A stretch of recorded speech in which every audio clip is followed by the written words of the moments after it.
Good morning mga kayo! Atong schedule karon kay magtao tag piso wifi.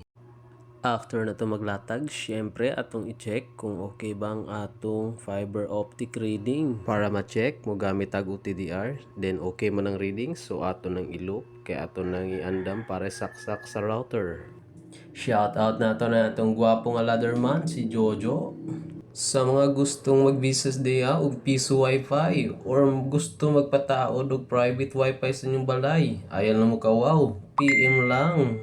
Or pwede rin sad mo chat sa among Facebook page. Pangita lang ang PPNT Ubay-2.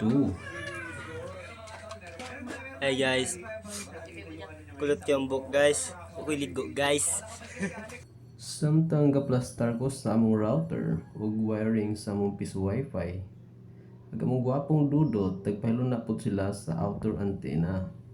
Para ni kumanan ni, okay na. So, madugay madaling panahon, hapit na radyo mi mahuman. Dili na lang mi kutob. Daghang salamat.